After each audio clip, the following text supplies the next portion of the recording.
Welcome back, everybody, to some more MLB the Show 23 franchise. Today we will be simulating the full 2023 season within MLB the Show and pretty much seeing what the game predicts will happen this season. We're going to look for standings, stats, big trades, other storylines, and of course, who MLB the Show 23 believes will win the World Series this year. We can look back at this video at the end of the season and laugh about how horrible it is, but maybe MLB The Show will get a few things right. The Major League season started a few days ago. If you want to go to any games this year, I've got you covered with today's video sponsor, SeatGeek.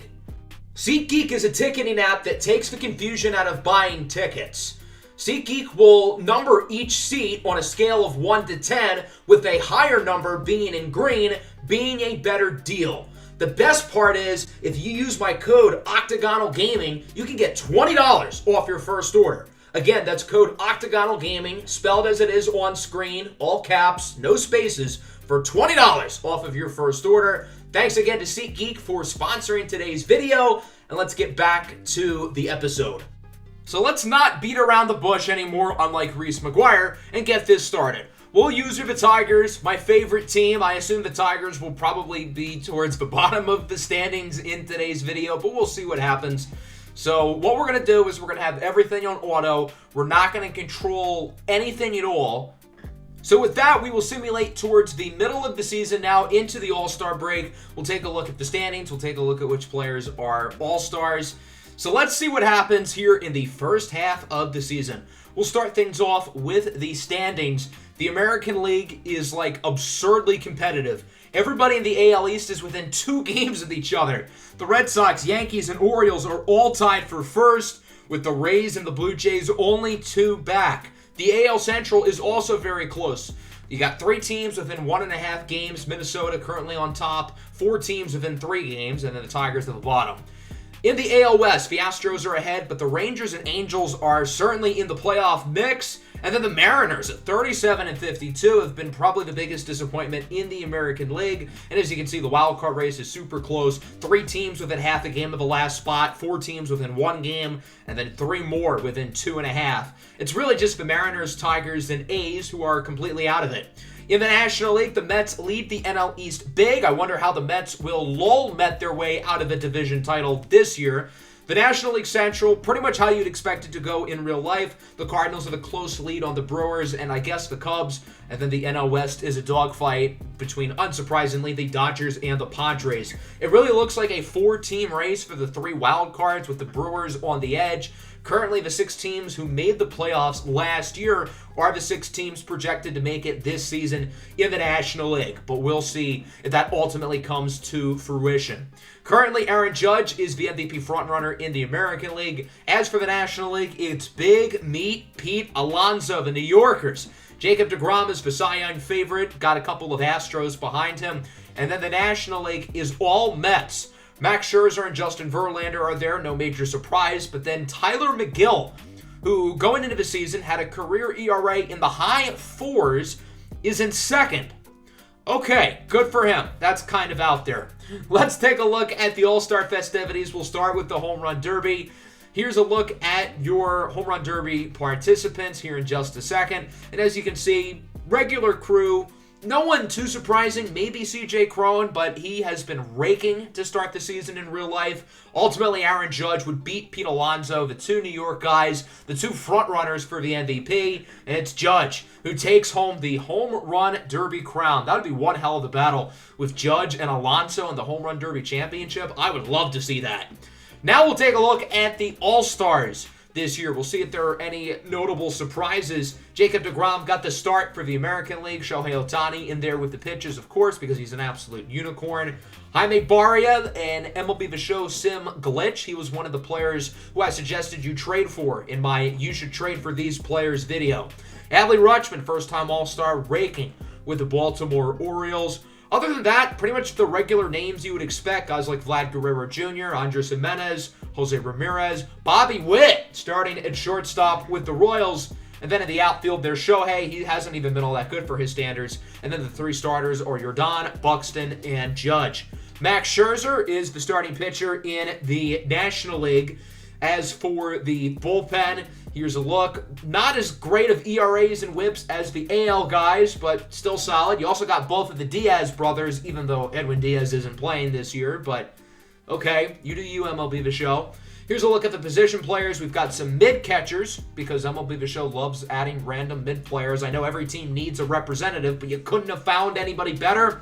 The starters are Tyler Stevenson, Pete Alonso, Thairo Estrada at second base. That's an interesting one.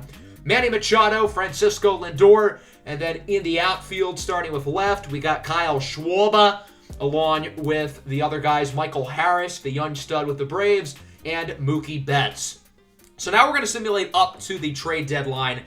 I'm a little bit worried. I think this is probably going to be the worst part of the video because MLB The Show has some very, very wacky trades. There's going to be some weird stuff in here, and I'm a little bit concerned of what I'm going to see. So we're going to take a look at the transaction log from start to finish, and we're just going to need a deep breath to see what happens. All right, here we go. Let's take a look. Matthew Liberatore, a great prospect, was traded to the Mariners for an aging A.J. Pollock. Why would the Cardinals do that? Thairo Estrada, all-star starter, traded to the Royals. O'Neal Cruz, traded to the Angels. Ty France for Taj Bradley.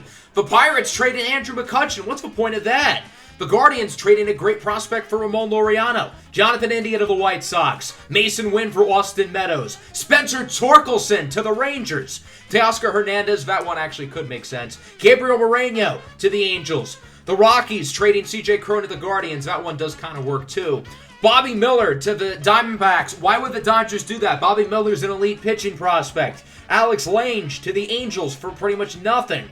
Joey Meneses to the Marlins for Edward Cabrera. That seems kind of pointless for Miami. Cabrera's a big-time pitching prospect. Corbin Carroll to the Angels. I didn't even see that one when I was initially recording. That might be the worst one. Jackson Holliday to the Marlins, the #1 pick. What's going on here? Camilo Duvall to the Minnesota Twins. Lucas Giolito for Vinny Pasquantino, the Italian stallion.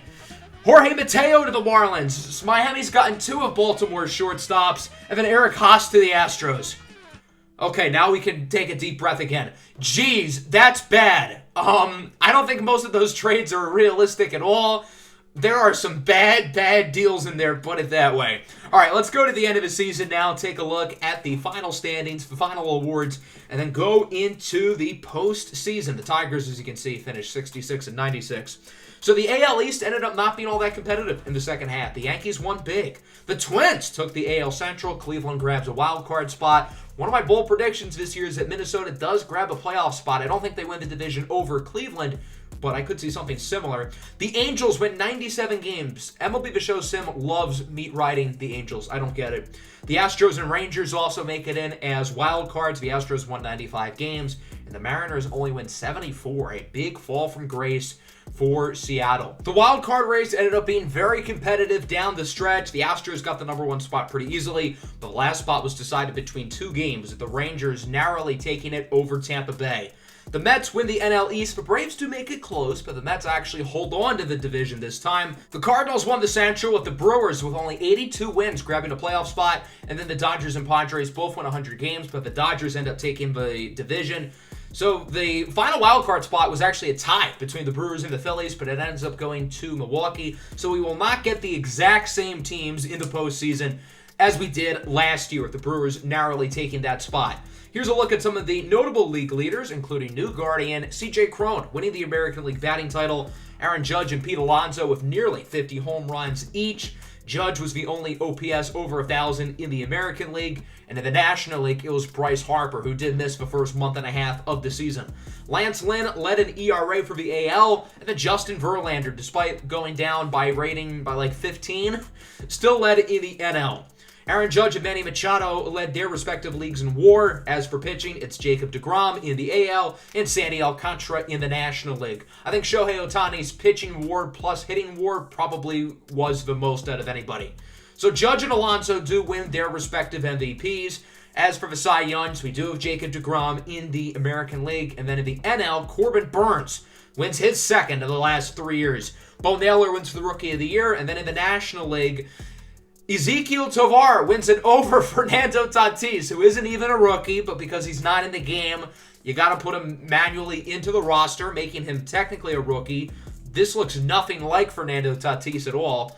He was horrible this year and didn't win Rookie of the Year because of Ezekiel Tovar. That's slightly embarrassing. So let's now take a look at what happens through the playoffs. We'll start with the wild card round. Keep in mind the top 2 seeds in both the American and National League end up getting first round byes. So Cleveland beats the defending champion Astros. We will have a new champ. Minnesota handles Texas. The Braves beat the Padres. And the Brewers upset their divisional rival, the St. Louis Cardinals. As for the ALDS and the NLDS, let's simulate forward again, see if we have anything crazy happen. And sure enough, we would.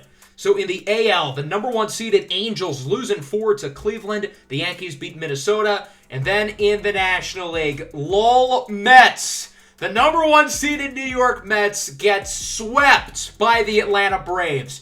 This simulation has not been realistic at all, but I will say MLB The Show did get the Mets hilariously losing to Atlanta in some form correct. That's not the only thing that MLB The Show completely nailed, but they also got the Dodgers losing in 4 to Milwaukee. So again, just like real life, the Dodgers lose 2 rounds earlier than they probably should have. So the Mets and the Dodgers are out. Let's simulate the ALCS and NLCS. Cleveland beats the Yankees in 5. So again, realistic that the Yankees lose in the ALCS. And then in the National League, got to give credit to the Brewers. They took it to 7, but they lose to Atlanta. So we've got the Guardians and the Braves in the World Series. I could see this. I think Atlanta's probably the favorite here. They won it 2 years ago. But the Guardians are a really well-rounded team. I think people are kind of sleeping on Cleveland's upside this year. I think they could win a World Series if all goes well. So we'll start simming. Atlanta wins the first game and the second game by a lot. And the third game, this is rough.